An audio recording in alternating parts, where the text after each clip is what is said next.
नमस्कार छात्रों। आज हम बीएससी पार्ट फर्स्ट के टैक्सोनॉमी वाले पेपर फर्स्ट के क्रम में फाइलम पोरीफेरा की बात करेंगे। पोरीफेरा के जनरल कैरेक्टर की बात करेंगे। जैसा आपको नाम से पता लग रहा है कि पोरीफेरा बर्ड पोरी और फेरा से बना हुआ है, और पोरी का मतलब जो होता है वो छिद्रित और फेरा का मतलब प्राणी, तो छिद्रित प्राणी के रूप में इसको जाना जाता है। और इसके क्लासिफिकेशन और स्पेशलाइजेशन सब्जेक्ट कैरेक्टर के बारे में, जनरल कैरेक्टरों के बीच अगर बात करें हम, तो ये निम्न श्रेणी के जीव जिनका शारीरिक संगठन कोशिकीय स्तर का होता है।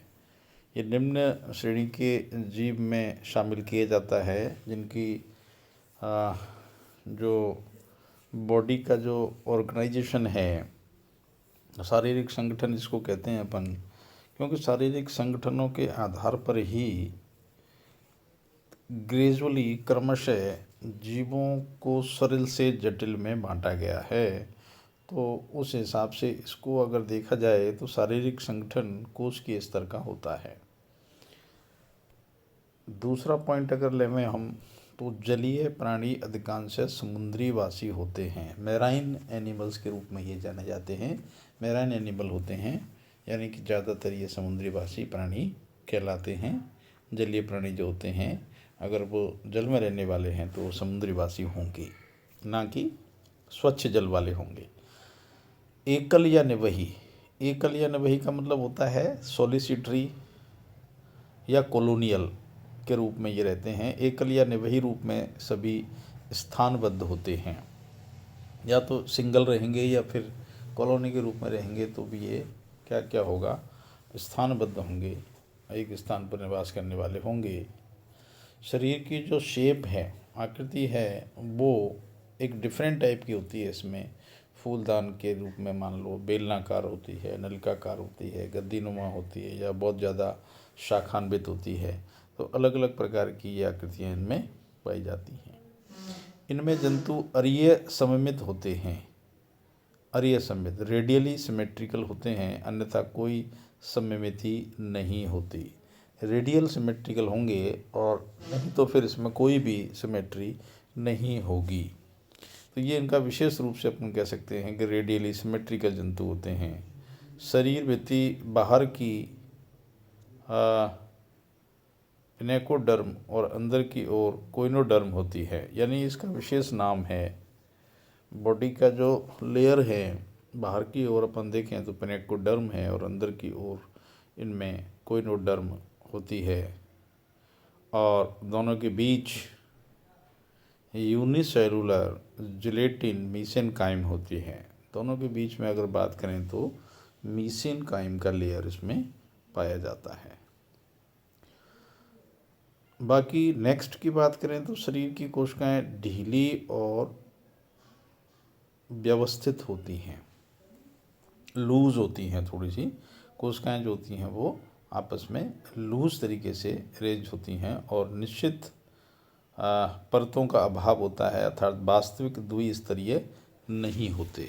डबल लेयर्ड रियल में नहीं होते, और ऐसा लगता है कि ये द्विस्तरीय है, लेकिन परत के रूप में इसमें नहीं पाए जाने की बात इसमें सामने आती है। तो हम ये कह सकते हैं कि ये डिप्लोब्लास्टिक होते हैं, लेकिन रियल में ये द्विस्तरीय नहीं होते, यानी कि निश्चित परतें इसमें नहीं होती। अगली बात करें हम तो पाएंगे कि जल प्रवाह के लिए असंख्य ओस्टिया, ओस्टिया वर्ड यहाँ पे बड़ा इम्पोर्टेंट है कि ओस्टिया और कैनाल्स और चैम्बर्स होते हैं। ओस्टिया होते हैं असंख्य, और नाल यानी कैनाल्स होती हैं, और कक्ष चैम्बर्स होते हैं जो जलधारा को बाहर निकालने के लिए एक या दो ऑस्क्यूलम उपस्थित होते हैं। बड़ा जो एक चैम्बर स्टाइल का एक बाहर निकालने के लिए, पानी की धारा को बाहर निकालने के लिए उसमें ऑस्क्यूलम उपस्थित होता है। और ओस्टिया ये एक स्पेशल नाम है इनके। ओस्टिया पानी अंदर एंटर करता है, यानी इसी से अपना वो जलीय माध्यम से ही अपने जो भोजन की व्यवस्था है, श्वसन की व्यवस्था है, उत्सर्जन की व्यवस्था है, या शरीर की जितनी भी फिजियोलॉजिकल एक्टिविटीज़ हैं वो ये इन छिद्रों के माध्यम से ही ये पूरा करता है। ओष्ठ या नालियों और कक्ष और जलधारा इनको निकालने के लिए ओस्कुलम भी उपस्थित होता है। कॉलर सेल्स उपस्थित होती हैं और साथ साथ कोइनोसाइट्स भी उपस्थित होती हैं। इनमें कॉलर सेल्स हैं, चारों तरफ कॉलर की तरह एक सेल्स होती हैं विशेष प्रकार के, जो कॉलर सेल्स कहलाती हैं, और साथ साथ कोइनोसाइट्स भी उपस्थित होती हैं।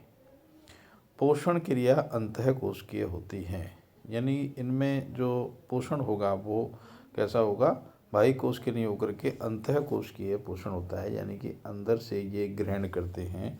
पानी जब अंतर करता है तो बहुत सारी सेल्स जो होती हैं वो उनको प्राप्त करती हैं विशेष क्रियाओं के द्वारा। कंकाल कैल्शियम और सिलिका युक्त या स्पॉन्जिन फाइबर्स का या दोनों का मिला जुला रूप होता है। कंकाल की बेस के आधार पर इसका क्लासिफिकेशन किया गया है, यानी जिस पदार्थ का कंकाल बना है उस पदार्थ के आधार पर ही ये इनके कंकाल का इनके क्लासिफिकेशन का निर्धारण किया जाता है। कैलकेरिया है ना, और स्पॉन्जिन के आधार पर भी है, सिलिका के आधार पर ही है, या फिर दोनों का मिला जुला रूप भी हो सकता है। यानी एक तरह से ये चमकीले पदार्थ के रूप में भी ये पाए जाते हैं। नेक्स्ट, श्वसन और उत्सर्जी अंगों का अभाव होता है। रेस्पिरेशन और एक्सक्रीटरी जो ऑर्गन्स होते हैं वो इनमें स्पेशलाइज्ड नहीं होते, और ये द्विकोश के द्वारा ऑटोमेटिक ही अपने आप ही ये विसरण की क्रिया के द्वारा या अन्य प्रकार की क्रिया के द्वारा ये स्वतः ही संपन्न होती है। तंत्रिका तंत्र प्रेजेंट होता है, अधिक कालीन तंत्रिका तंत्र जिसमें तंत्रिका जाल पाया जाता है, यानी जो नर्वस नेट है वो इसमें मिलता है, और थोड़ा सा इसमें एक माइन्यूट तरीके का, एक सिंपल तरीके का नर्वस सिस्टम इसमें मिलता है, तंत्रिका नेट इसमें मौजूद होता है। नेक्स्ट इसका स्पेशलाइजेशन है, सभी स्पंज उभयलिंगी होते हैं परंतु परानिषेचन होता है। स्पंज कैसे होते हैं, उभयलिंगी होते हैं और इसमें परानिषेचन होता है, यानी कि स्वनिषेचन इसमें नहीं होता। नेक्स्ट, अलैंगिक जनन सेल्स के विशेष समूह स्पॉन्ज जैम्ब्यूल द्वारा होता है।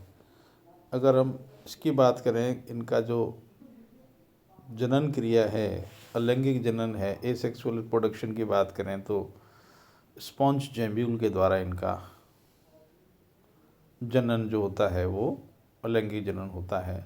लैंगिक जनन युग्मक द्वारा होता है। लैंगिक जनन जो होता है, सेक्सुअल रिप्रोडक्शन जो होता है वो गैमीट द्वारा होता है, और इनका युग्मनज एक मुक्तजीवी कशाबी एम्फीब्लास्टुला लार्वा होता है। लैंगिक जनन गैमीट के द्वारा होता है, और इनका जो जाइगोट है, युग्मनज है, जो दोनों के द्वारा बनता है, एक मुक्तजीवी कशाबी माने फ्लैजिलेटेड एम्फीब्लास्टुला लार्वा होता है, जो कि तैराक अवस्था होती है। ये एक यूनिक एग्जाम्पल है कि इनका जो लार्वा होता है वो फ्लोटिंग होता है, तैराक अवस्था में होता है, जो परिवर्तित होकर के बाहर की ओर कशाबों की उपस्थिति के कारण और बाद में कशाब लुप्त होने के कारण स्पॉन्ज की विलक्षण प्राणी बनाता है। स्पॉन्ज को क्या बनाता है, ये एक तरह से स्पेशल प्राणी बनाता है। दूसरा इसके जैसा एग्जाम्पल नहीं है, विलक्षण बनाता है, और कशाब इसमें प्रेजेंट होने से ये एक यूनिक एग्जाम्पल के रूप में भी माना जाता है। नेक्स्ट है, इसमें रीजनरेशन की अद्भुत क्षमता होती है। सबसे ज़्यादा क्षमता बहुत सारे जंतुओं की तरह इसमें भी बहुत ज़्यादा रीजनरेशन की पावर होती है, और जैसा कि पहले से विदित है कि छोटे जो जंतु होते हैं यूनिसेलुलर हैं, द्विकोशिकीय हैं, सिंपल जंतु हैं, इनवर्टिब्रेट्स के जंतु हैं, उनमें पुनरुद्भवन की क्षमता ज़्यादा मिलती है बजाय कॉर्डेट्स के जंतुओं के। तो ये सब बिखर भी जाए, मान के चलिए ये साइकोन या अन्य दूसरा एनिमल पोरीफेरा का कोई भी जंतु, तो विशेष प्रकार की सेल जो होती हैं उनमें हो पाई जाती हैं और उनके द्वारा वो पुनः एक नए जंतु का रूप धारण कर लेता है। नेक्स्ट है आंतरिक निषेचन, विदलन, पूर्णभंजी, मुक्तप्लावी, एम्फीब्लास्टुला या पैरेन्काइम्बुला लार्वा द्वारा परिवर्धन होता है। इंटरनल फर्टिलाइजेशन होता है, क्लीवेज इसमें पूर्णभंजी होता है और मुक्तप्लावी होते हैं ये। एम्फीब्लास्टुला इसका लार्वा है या पैरेन्काइम्बुला वही होता है, लार्वा द्वारा इसका डेवलपमेंट होता है। नेक्स्ट इसमें है पोरीफेरा के सदस्यों में एंडोस्केलेटन मिलता है जो कि पूर्व मीजोडर्म की अमीबियस सेल से स्रावित होता है, यानी कि मीजोडर्म की अमीबियस सेल से, प्री जो मीजोडर्म है उसके अमीबियस सेल से स्रावित होता है और ये कंटिकाओं या कार्बोनिक तंतुओं का बना होता है। अंत्य कंकाली संघ का की कैरेक्टर है और जिसके आधार पर इस संघ का वर्गीकरण किया गया है। अंत्य कंकाल जो होता है इनका एक तरह से एक आधार माना गया है जिसके आधार पर ये इनका वर्गीकरण संपन्न होता है। Thank you.